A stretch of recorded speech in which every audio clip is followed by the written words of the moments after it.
Entretanto, para que essa alegria da salvação fosse possível, para que esse gozo inefável, imarcessível, fosse nos dado, nos trazido, alguém teria que sofrer, alguém teria que suportar injustiça, alguém teria que suportar oposição, e terríveis sofrimentos, até a morte. Quando se diz que alguma coisa é de graça, na verdade ela é de graça para quem recebe, mas tudo tem um preço. Para que você receba algo de graça, alguém teve que pagar por aquilo. Mesmo que você entre num dono de um mercado, e o dono diga para você, a prateleira dos frios é tudo grátis, você pode pegar o que você quiser. Você pega e obtém aquilo sem pagar nada. Entretanto, alguém, para que aquilo te fosse dado de graça, teve que pagar por aquilo. Ou o dono, ou o distribuidor, ou o fabricante. Alguém pagou por aquilo. Da mesma forma, para termos essa salvação que é de graça, esse presente que nos traz gozo, alguém teve que pagar, comprar esta paz, esta alegria, este gozo. Alguém teria que sofrer, suportar injustiça, oposição e terríveis sofrimentos até a morte. E esse alguém seria o Filho de Deus. O Filho de Deus. E nesse texto de Isaías 53, apenas no verso 8, nós vamos ver alguns nuances do julgamento que Cristo teve, de como a sua morte, o seu tratamento nos seus últimos dias de vida foi cruel, foi bárbaro, foi injusto. E nós vamos ver de uma perspectiva dos homens e de uma perspectiva de Deus, a situação jurídica, física, a morte e sepultamento de Jesus, e como os homens viam tudo aquilo, e como Deus viu tudo aquilo. Então o texto começa dizendo que ele, primeiro, recebeu uma sentença injusta. Recebeu uma sentença injusta. O verso 8 diz: por juízo opressor foi arrebatado.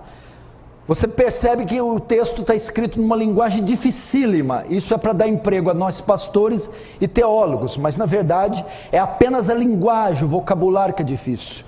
A interpretação, ela é muito simples.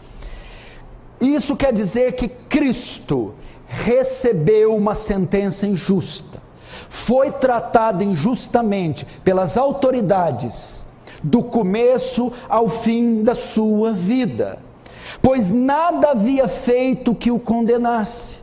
Jesus, meus irmãos, foi o único homem que pisou na face da terra e viveu uma vida inteira sem pecados, uma vida inteira justa, uma vida inteira sem dolo, uma vida inteira sem qualquer injúria sair da sua boca.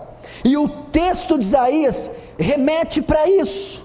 Ele recebeu uma sentença injusta.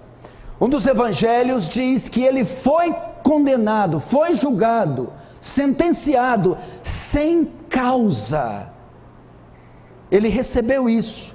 Isaías 53, o verso 9 diz: designaram-lhe a sepultura com os perversos, mas com o rico esteve na sua morte, posto que nunca fez injustiça, nem dolo algum se achou em sua boca.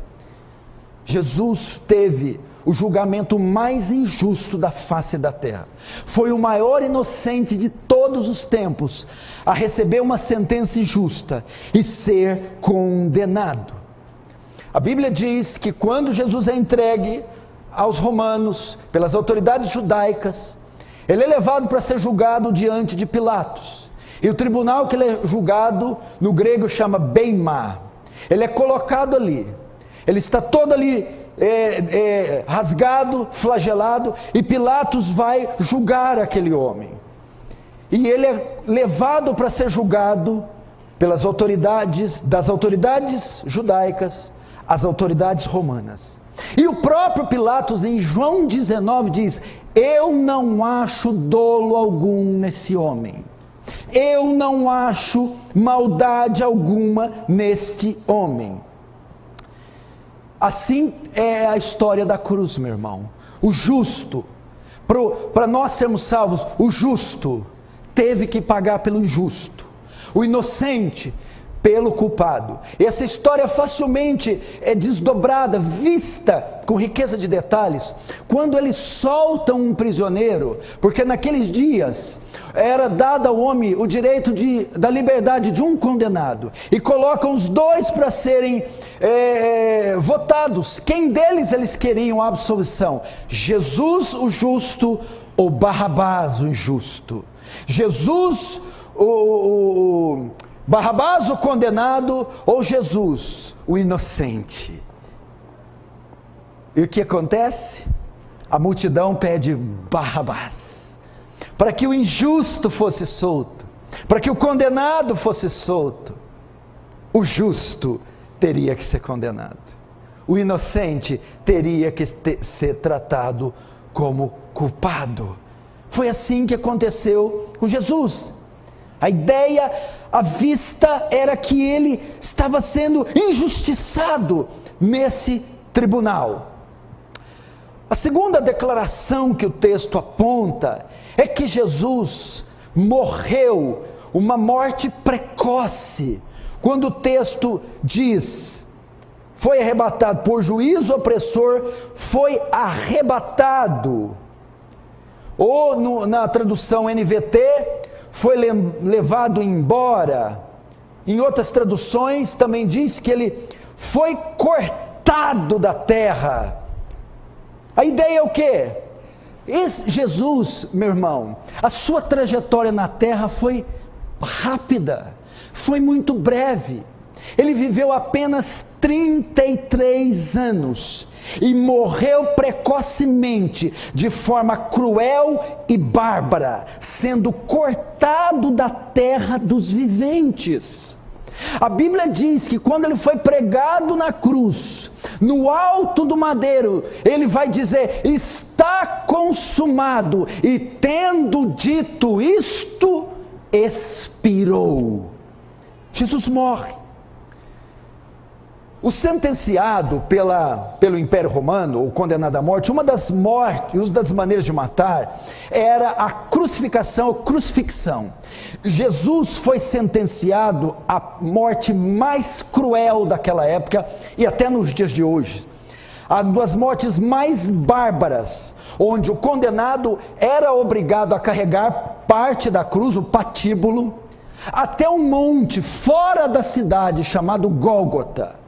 E Jesus foi assim, levando sobre o seu ombro a cruz, depois de ter sido severamente flagelado. E tão brutal foi a sua flagelação, que ele não conseguiu cumprir todo o trajetório sozinho, o Via Crucis. Teve que um certo Simão de Cirene, Simão Cirineu, ajudá-lo a carregar a cruz. Até que então Jesus chega até o alto daquele monte, e é pregado entre dois malfeitores, e hasteado em uma cruz romana.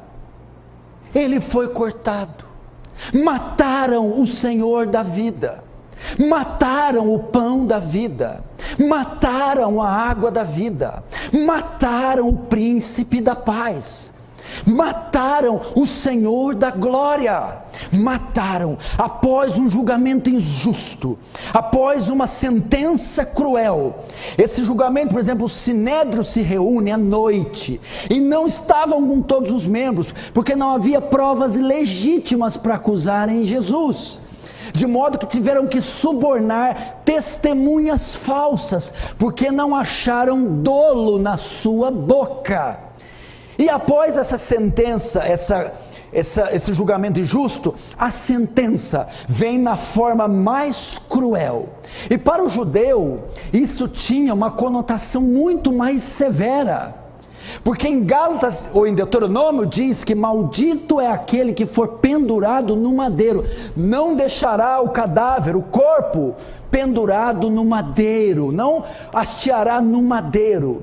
Jesus então naquela cruz, por quê? Porque maldição será. O ato de Jesus carregar esse madeiro, ser sentenciado à morte e crucificado, não era só uma forma de morte bárbara e cruel. Aos olhos dos judeus, aquele homem que se dizia rabino, que se dizia o Messias, o santo, o ungido, o enviado do Senhor, ao ser hasteado, se torna uma abominação. Os judeus olhavam aquilo com escárnio. Maldito de Deus é aquele homem, é um maldito, e está lá, debaixo dessa sentença cruel, bárbara.